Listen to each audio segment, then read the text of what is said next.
Olá, queridos alunos da terceira série, como é que vocês estão? Muitas saudades de vocês.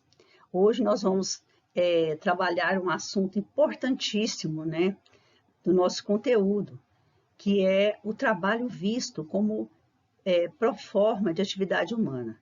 E para isso nós recorremos, né, aos três sociólogos clássicos que nós temos, né, esse trabalho tão bem desenvolvido, que são eles, Émile Durkheim, Karl Marx e Max Weber.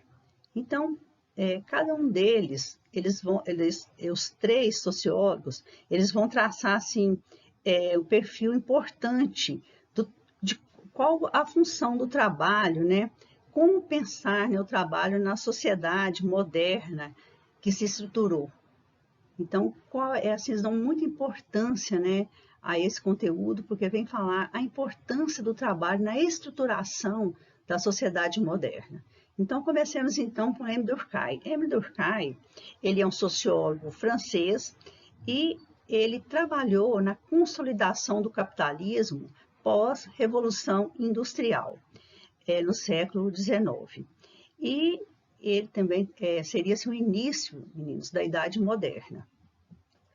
Durkheim, então, ele analisa o processo, nesse período, de migração, migração das pessoas da zona rural, ou seja, do campo, para a cidade. Então, ele vai analisar o que produz essa entrada maciça do trabalhador para esse trabalho nas fábricas, né? E como ele também analisa como seria a atitude, né, o procedimento do trabalhador nessa divisão do trabalho. Então, ele chegou à conclusão de que o trabalho o trabalho faz com que as pessoas se tornem solidárias. Mas essa solidária, assim, seria assim, solidária no sentido de organizacional. Por quê? Porque no início da Revolução Industrial, uma pessoa, por exemplo, fosse trabalhar numa fábrica, ela iria trabalhar, vamos supor, vamos dar um exemplo, apertando um parafuso. Ela passaria, assim, a maior parte de sua vida naquela função de apertar o parafuso. Ou uma pessoa que ia cortar um tecido para outra costurar. Então, nem era costuraria, ela apenas cortaria o tecido. Então, isso que se chama divisão do trabalho. E que essa divisão do trabalho era positiva, porque levava as pessoas à solidariedade orgânica. Ou seja, para eu poder desempenhar bem meu trabalho, outras pessoas que vieram antes de mim com seu trabalho também teriam que ter desenvolvido bem esse trabalho.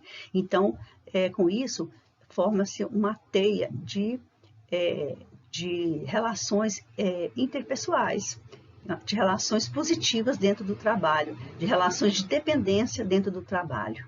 Então, Durkheim analisava a divisão do trabalho como positiva.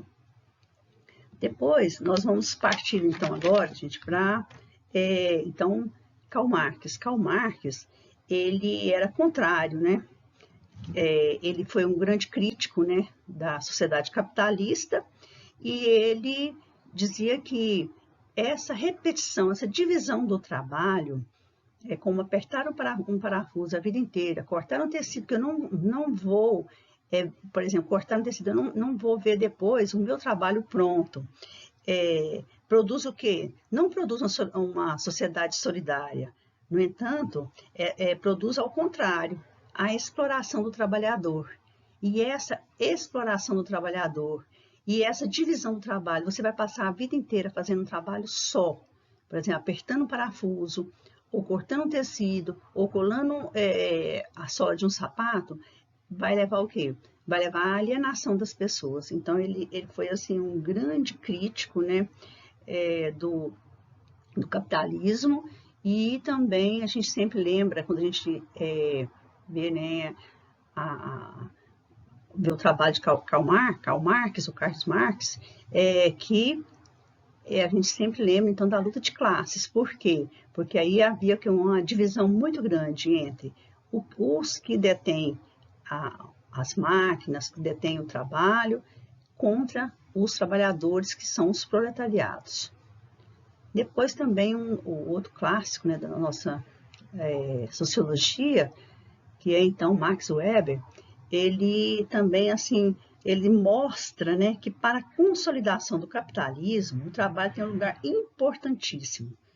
E ele trabalha a ideia do que a ideia do trabalho positivado com uma lógica protestante, especialmente, né, ligada à teologia calvinista, que prega o trabalho como caminho para a salvação espiritual, ou seja, a pessoa que está trabalhando assim em ordem, mesmo que seja um trabalho árduo, mas que leva ao sucesso, né, aquela pessoa. Mas para isso seria o que?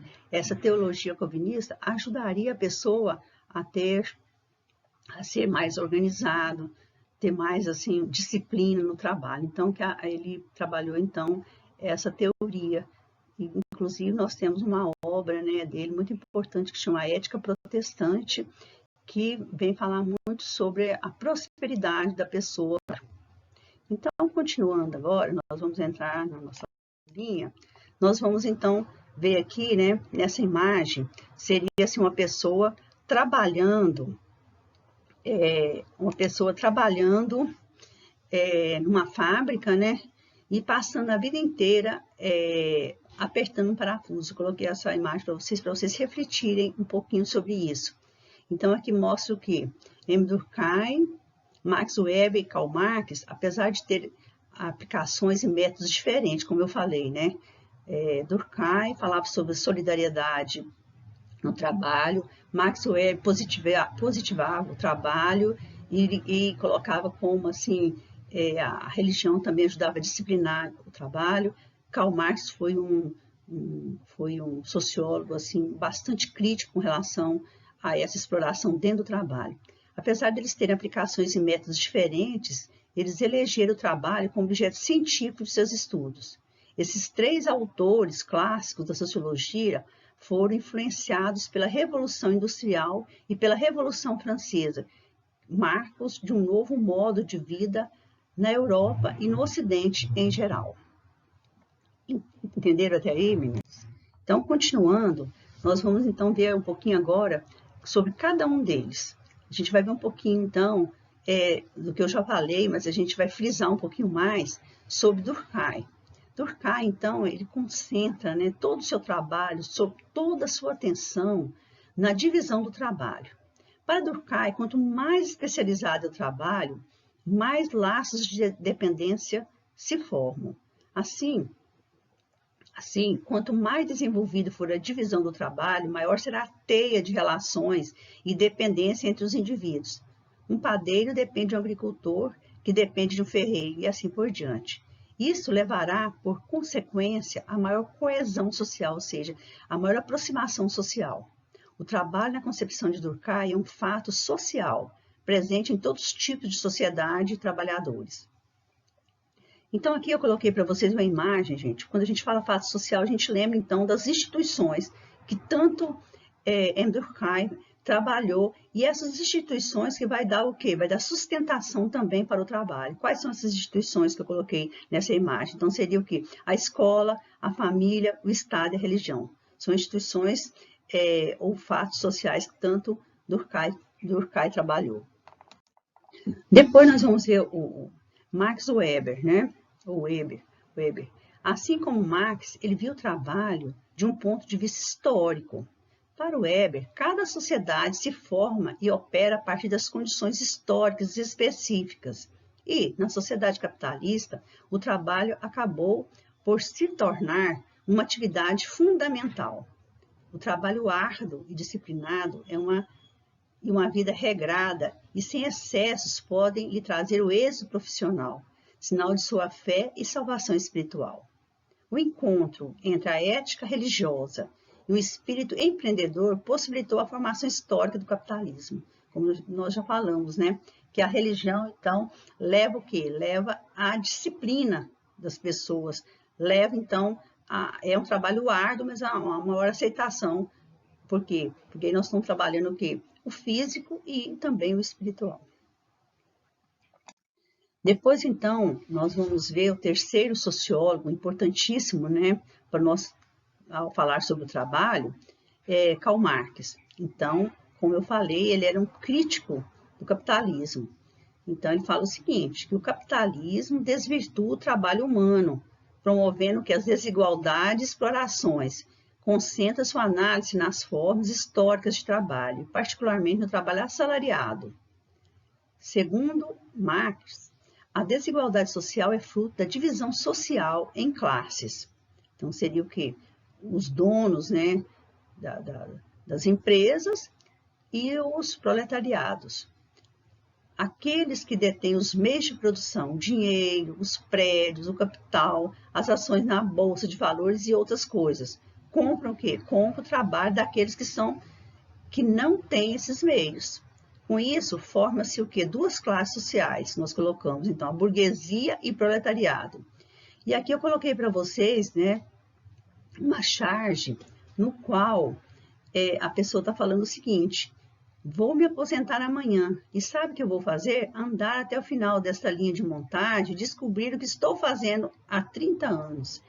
Então, seria o que? Alienação. Aqui é um exemplo de alienação. A pessoa trabalhou 30 anos e nunca viu o final, o fruto do seu trabalho.